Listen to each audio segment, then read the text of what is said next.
শুভ দুপুর বন্ধুরা, তোমরা কেমন আছো?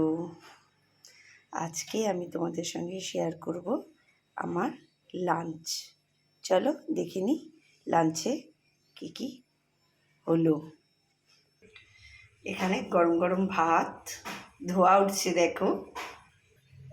লাউ দিয়ে মুসুরির ডাল, আলু ভাজা, শুক্তো, কাতলা মাছ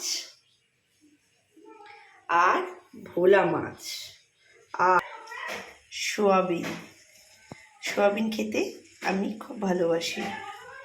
এটা আমার জন্য স্পেশাল। আর স্যালাড তো থাকবেই।